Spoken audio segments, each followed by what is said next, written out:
रविवार की जब प्रदोष पड़ती है तो शिव बेलपत्र के पेड़ के नीचे निवास करते हैं। रविवार की प्रदोष जो काम दुनिया में कोई नहीं कर सकता वो अचूक फल की प्राप्ति रविवार की प्रदोष करा देती है। प्रदोष काल में लगाया गया दीपक 5 स्थान पर फल देता है। पहला स्थान, अगर हमको या हमारे परिवार में किसी को काल सर्प दोष है तो हमारा प्रदोष का लगाया गया दीपक कहीं पूजन मत कराओ, वो दीप जलाने से ही काल सर्प दोष समाप्त होता चले जाता है। दूसरा स्थान, पितृदोष। अगर किसी ने कह दिया कि तेरे घर में पितृदोष है, तेरे घर में, कई लोग बता देते हैं कि तुम्हारे घर में कई माताएं पूछती हैं मेरे घर में बेटा नहीं, मेरे घर में 3 बेटी हो गई, 4 बेटी हो गई, 5 बेटी हो गई, बेटा नहीं है, बेटा नहीं, तो किसी ने कह दिया पितृदोष है। अब तुम शंकर जी की पूजन कर रहे हो, शंकर जी पे जल चढ़ा रहे हो, शिव की स्तुति कर रहे हो, तो किसी किसी की यहाँ 3 बेटियों के बाद, 4 बेटियों के बाद, एक माता ने तो लिखा है कि उसके यहाँ 2008 में उसके घर में लड़की ने जन्म लिया था, या 2008 में उसके घर में बच्चे ने जन्म लिया था, लड़की ने। उसके बाद फिर लड़की ने जन्म लिया और उसके बाद उसके घर में कोई पुत्र का योग नहीं बना। तब उसने प्रदोष के समय पर शाम को दिया लगाना प्रारंभ करा और 2008 में बच्ची जन्मी थी और अब 2024 में उसके घर में लड़के ने जन्म लिया। कि प्रदोष काल का लगाया गया दीपक, प्रदोष काल, प्रदोष के दिन, प्रदोष काल का जो दीपदान होता है वो सरल नहीं होता, वो सहज नहीं होता। 5 स्थान की पूर्ति करता है। पहला स्थान किस चीज के लिए? काल सर्प दोष के लिए। दूसरा पितृदोष।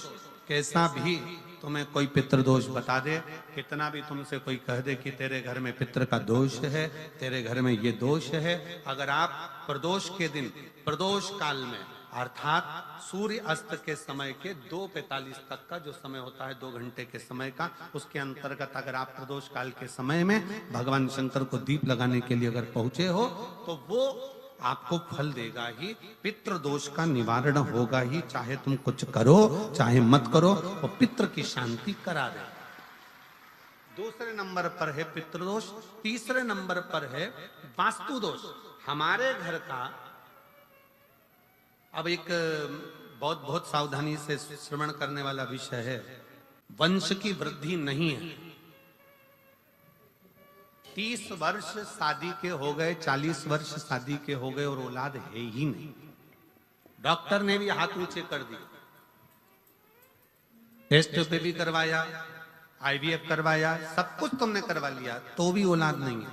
तब आखिरी में एक काम चालू करो, प्रदोष का दिन दोनों पति पत्नी व्रत चालू कर दो प्रदोष का, और प्रदोष काल में शाम के समय जाकर एक ही दिए में 2 लंबी बाती जानते हो ना, रुई की लंबी कपास की बाती 2, और दोनों बाती एक ही दिए में रखकर पति पत्नी दोनों उसको प्रज्वलित करना प्रारंभ करें। बाबा संतान देकर ही रहेगा, औलाद आएगी ही। दीप की जो बाती में अंतर आ जाता है, एक गोल बाती में और लंबी बाती में अंतर आता है, बहुत अंतर आता है। पितरों के लिए गोल बाती का प्रयोग बहुत कम होता है महाराज। देवी जी के लिए, माता रानी के लिए, जगत जननी के लिए गोल बाती का प्रयोग बहुत कम होता है महाराज, ध्यान रखिएगा। एक पितृ के लिए, एक जगत जननी जगदम्बा दुर्गा भवानी के लिए गोल बाती का प्रयोग कम होता है, लंबी बाती का प्रयोग ज्यादा। क्यों? क्योंकि हमारे घर की कुल देवी और हमारे घर के पितर हमारे वंश की वृद्धि करें, इसलिए लंबी बाती रखी जाती है, जिससे हमारा वंश बहुत लंबा चले, बहुत उन्नति की ओर बढ़े, इसलिए लंबी बाती का प्रयोग किया। शिव महापुराण की कथा कहती है 5 जगह पर हमारा जलाया गया एक दीप जो प्रदोष के दिन प्रदोष काल में लगाया जाता है, 5 जगह पर भारी पड़ता है। पहले नंबर पर जम के बोलते जाओ, काल सर्प दोष। दूसरे नंबर पर पितृदोष। तीसरे नंबर पर घर का वास्तु दोष। हमारे घर में कितना भी वास्तु दोष है, कोई ने कह दिया यहाँ बाथरूम नहीं बनना थी, यहाँ पर शौचालय नहीं बनना था, यहाँ सीढ़ी नहीं बनना थी, वो सीढ़ी वहां बनना थी, ये सीढ़ी वहां बनना थी। तुम पूरा घर तुड़वा के देख लो, उसके बाद में जैसा वास्तु वाले हैं वैसा करा कर देख लो, उसके बाद भी तुमको शांति नहीं मिले तो समझ लेना कि तुम्हारे घर में अब वास्तु दोष तो तुमने दिखाकर समाप्त कर लिया, फिर भी वो समाप्त नहीं हो रहा, तो प्रदोष काल का लगाया गया प्रदोष के समय का दिया आखिरी में वास्तु दोष को भी समाप्त कर देता है और उसमें भी फल प्रदान करता है। काल सर्प दोष, पितृदोष, वास्तु दोष, चौथे नंबर पर 1 रुपया कमाया, 1.25 रुपये खर्च हुआ, पैसा आया गया, ये चौथे नंबर का। व्यापार में थोड़े दिन दुकान अच्छी चली, थोड़े दिन बैठ गए, थोड़े दिन काम चला, थोड़े दिन बैठ गए, गाड़ी चली थोड़े दिन फिर बैठ गए, अर्थात हमारी फैक्ट्री थोड़े दिन चली फिर बैठ गए, कहीं ना कहीं तकलीफ, थोड़े दिन खाते थोड़े दिन रोते वाला चल रहा है। तो प्रदोष काल का, प्रदोष के समय का दिया इस दुख को समाप्त कर कर रेगुलर एक जैसी सांझी, एक जैसी लक्ष्मी की वृद्धि करते चले गए, प्रदोष काल का। और 5वें नंबर का प्रदोष काल का दिया, प्रदोष समय का दिया 5वें नंबर पर रोग का निवारण का, रोग निवारण।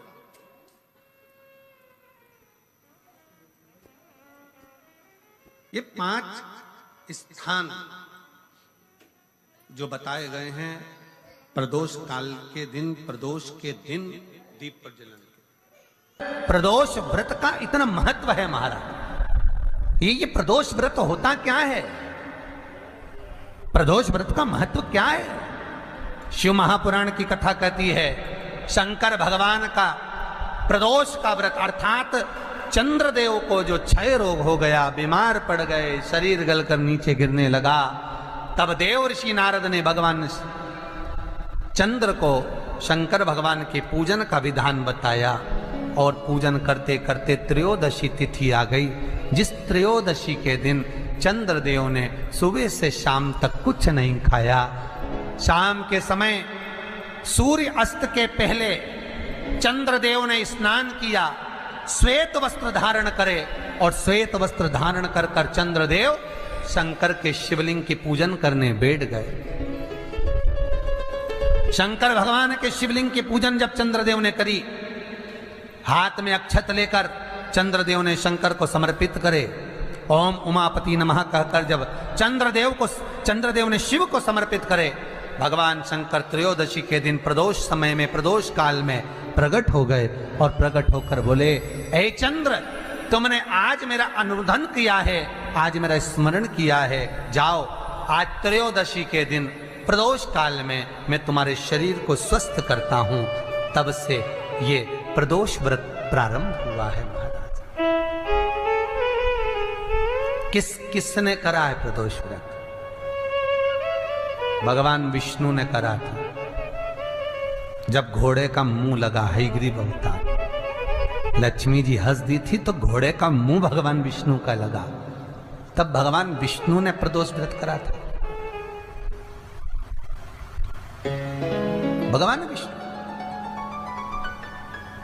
प्रदोष व्रत 11, 26 अवश्य करना चाहिए, या तो 11 करो या 26 करो, करना चाहिए। प्रदोष कोई साधारण सा व्रत नहीं है, प्रदोष कोई निम्नता व्रत नहीं है, सहजता का। एक एक प्रदोष का महत्व शास्त्र वर्णन करता, शिव महापुराण कहती है एक एक प्रदोष का महत्व, एक एक प्रदोष। सोमवार की अगर प्रदोष पड़ती है, बहुत ध्यान से सुनना महाराज, सोमवार की प्रदोष पड़ती है तो शंकर भगवान कैलाश पर निवास करते हैं। मंगलवार की प्रदोष पड़ती है तो शिव काशी में निवास करते हैं। बुधवार की प्रदोष पड़ती है तो शिव रजत भवन में निवास करते हैं। गुरुवार की प्रदोष पड़ती है तो शिव गंगा के स्थल पर निवास करते हैं। शुक्रवार की अगर प्रदोष पड़ती है तो शिव नीलकंठ पर विराजमान होते हैं। शनिवार की अगर प्रदोष पड़ती है तो शिव शमी के वृक्ष के नीचे रहते हैं। और रविवार की जब प्रदोष पड़ती है तो शिव बेलपत्र के पेड़ के नीचे निवास करते हैं। महाराज, ये एकादशी शंकर से कह रही है कि आपका स्थान ये नहीं कि आप कैलाश पर मिले, उस बार को, उस तिथि के दिन, उस अनुकूल।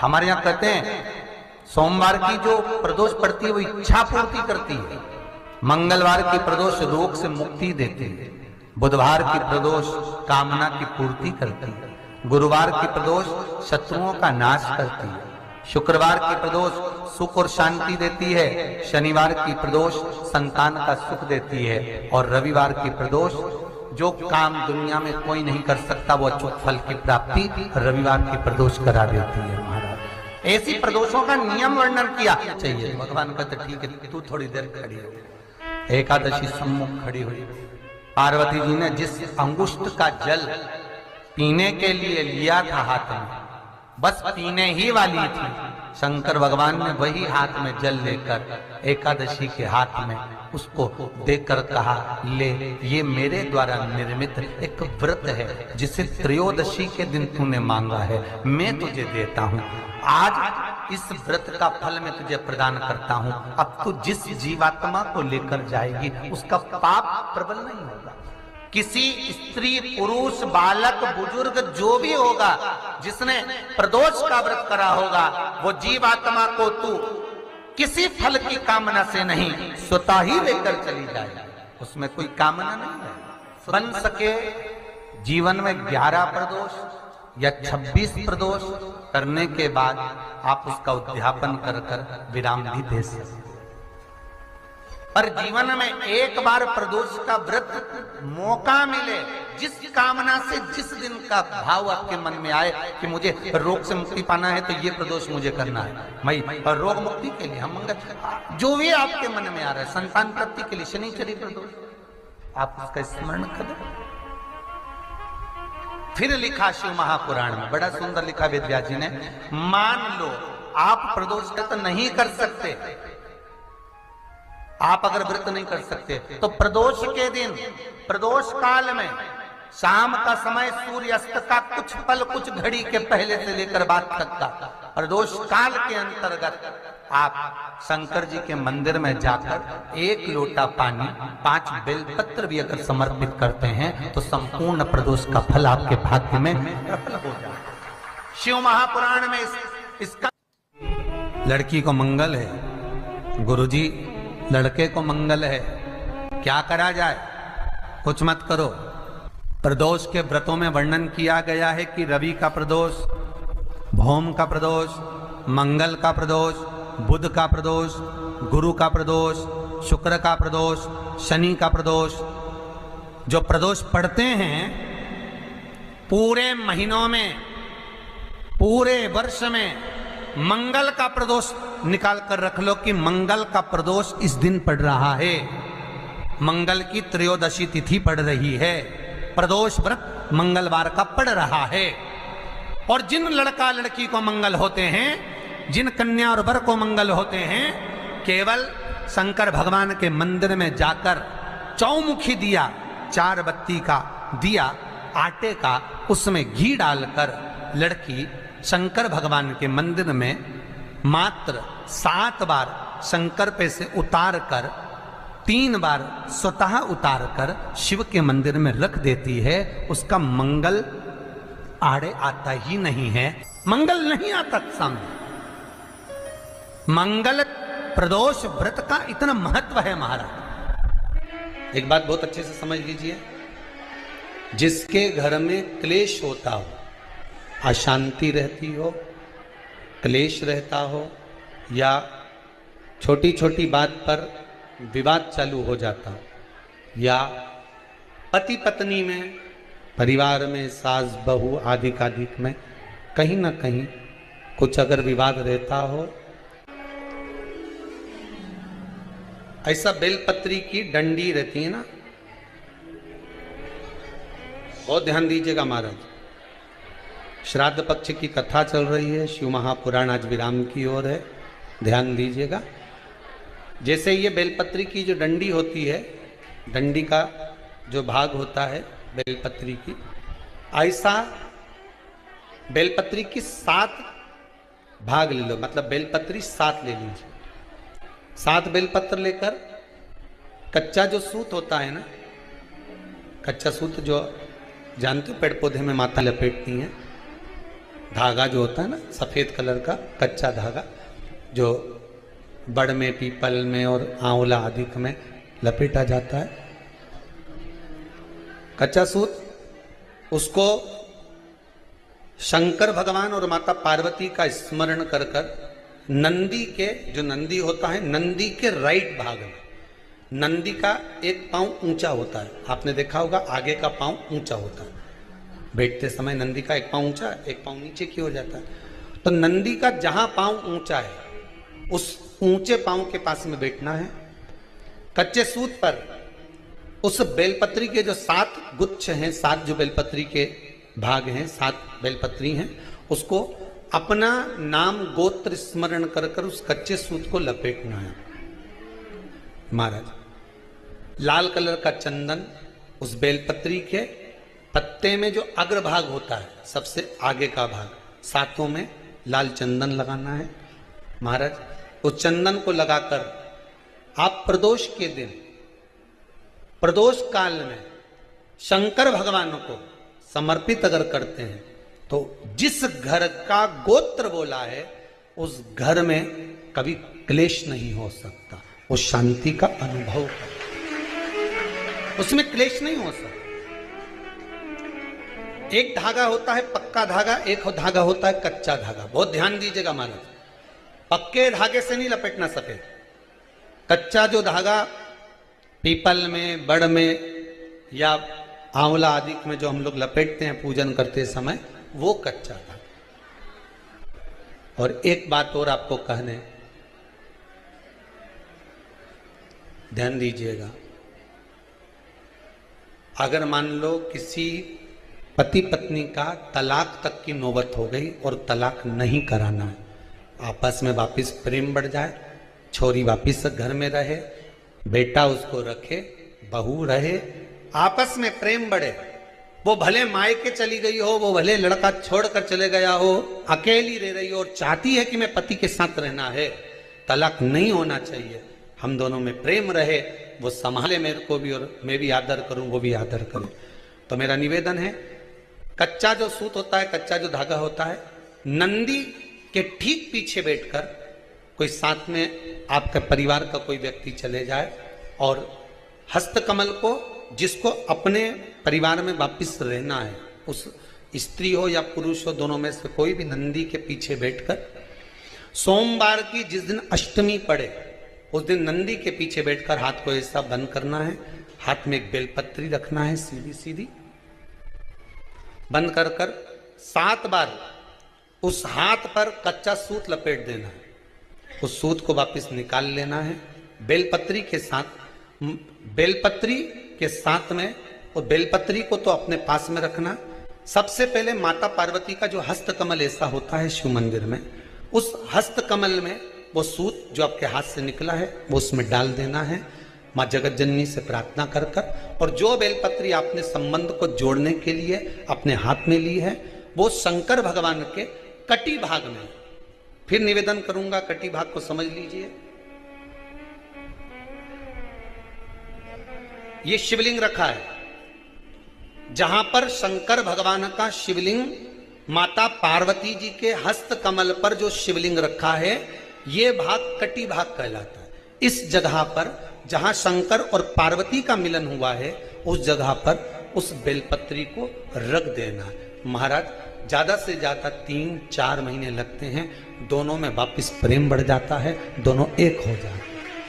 तलाक तक बात चल भी रही हो तो वो तलाक समाप्त हो जाता है, प्रेम, करुणा, आसक्ति, स्नेह बढ़ जाता है। संबंध टूटने की कतार पर एक बार माता पार्वती को समर्पित तो करो अपना संबंध कि मां अब तुझे नहीं भाना, माना मैंने अपशब्द कह दिया होगा, माना मेरी गलती होगी, थोड़ी गलती उनकी भी होगी, पर दोनों की गलती है माँ, अब इस संबंध को तुझे निभाना। जब कच्चा सूत माता के हाथ में रखो तब माता को विनती करना, इस संबंध की डोरी अब तेरे को दे दी, दीन बंधु दीनानाथ मेरी डोरी तेरे, अब ये डोरी मैंने तुमको दे दी है, अब ये संबंध आपको निभाना है, अब ये संबंध मेरा। एक प्रयोग जरूर कर कर देखना, जिस दिन घर में क्लेश हो रहा हो, भाइयों में आपस में झगड़ा हो रहा हो, देवरानी जेठानी में झगड़ा हो रहा हो, सास बहू में झगड़ा हो रहा हो और शांति हो ही नहीं रही, बहुत प्रयास कर लिया तुमने कि शांति नहीं हो रही, तो प्रयास करो, प्रदोष के दिन एक बेलपत्र लीजिए,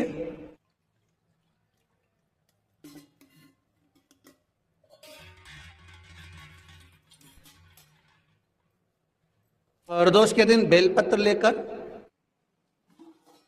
अपना जो परिंडा होता है, परिंडा जानते हो, मटका, हंडा, जहां पानी भरते हो, पितरों का स्थान, उस परिंडे को बेलपत्र छुआकर उस बेलपत्र को शंकर भगवान के ऊपर जो जलाधारी होती है, उस जलाधारी में इस डंडी को अपने घर का नाम गोत्र बोलकर उसको डाल दिया जाता है। एक लोटे पानी में थोड़ा सा शहद मिलाकर उस जलाधारी में भगवान शंकर का भृंगेश्वर नाम लेकर चढ़ा दिया जाता है। शिव जी को चढ़ाया हुआ जल उस बेलपत्र को चढ़ाकर जाइए, कितना भी तेज झगड़ा हो रहा होगा, मात्र 10 मिनट के अंदर एकदम शांत हो जाता है, झगड़ा रह ही नहीं पाता। इतना भी झगड़ा हो रहा, मात्र 10 मिनट, 15 मिनट से ज्यादा नहीं टिक सकता। अगर खाओगे शंकर जी के मंदिर की तो मुख में जीवान छार छार हो जाती है। बोलो सही है कि गलत? प्रतिदिन बेलपत्र खाओगे शंकर मंदिर की तो मुख में कई बार छाले भी पड़ जाते हैं। सत्य है कि गलत? शिव महापुराण की कथा कहती है अति सर्वस्व वर्जते। आपको अगर बेलपत्र खाना है, हफ्ते में 2 खाओ, हफ्ते में 3 खाओ। मुंह में अगर छार छार हो रहा है, छाले पड़ रहे हैं, तो बेलपत्र को, शिव जी की चढ़ी हुई बेलपत्र को सुखाकर चूरा बनाकर इतनी सी चुटकी भर खा लिए, पानी पी लिया।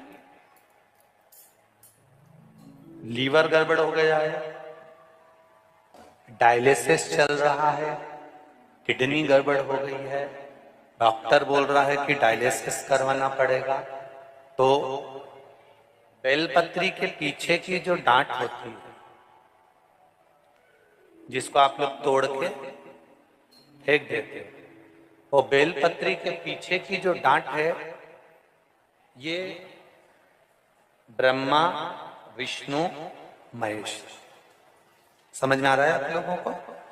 बीच में जो डंडी दिख रही है आपको, इसके बीच में बड़ी पत्ती और 2 पत्ती के बीच में जो खाली जगह है, ये खाली जो डंडी है, इसमें 33 कोटि देवी देवताओं का स्थान होता है। किसका स्थान है? 33 कोटि देवी देवता। इसलिए बेलपत्र चढ़ाते समय बेलपत्र को इस जगह से पकड़कर समर्पित किया जाता है कि 33 कोटि देवी देवताओं का स्पर्श कर कर, ब्रह्मा विष्णु महेश का स्पर्श कर कर चढ़ाया जाता है। बेलपत्री के नीचे की जो डंडी होती है, ये 2 पत्ती से लेकर नीचे का जो भाग होता है, ये स्कंद पुराण कहती है, इसमें 64 योगनियां और मेरी माता पार्वती का संपूर्ण जितनी शक्तियां हैं, वो सारी शक्तियां इस डंडी के अंदर विराजमान होती हैं। इस डंडी के पीछे एक गोखरू होता है, जिसको माताएं तोड़ देती हैं। वो जो टूटा हुआ गोखरू रहता है, उसमें भगवान शंकर के प्रत्येक गण का भाव रहता है। इनका काम क्या रहता है? जब शरीर में किसी व्यक्ति के जीवन में जब दुख, तकलीफ या रोग बढ़ता है, तो वो गोखरू जो नीचे का रहता है, वो टूटा हुआ गोखरू अशोक सुंदरी वाली जगह पर चढ़ाकर हफ्ते में 2 बार उसको चबा चबा कर अगर खा लिया जाए तो डायलिसिस की जरूरत नहीं पड़ती, डायलिसिस छूट जाता है, लीवर और किडनी काम करना प्रारंभ कर देती। और अच्छे से सुन लेना, अभी की अभी घर जाकर शुगर की जांच करना। शुगर कितनी भी हाई जा रही होगी, बेलपत्री के नीचे का गोखरू टूटा हुआ अशोक सुंदरी पर चढ़ाकर खाकर 5 से 7 मिनट मुंह में रख लीजिए और उसके बाद शुगर की जांच कर लीजिए, शुगर लेवल में मिलना प्रारंभ हो जाए।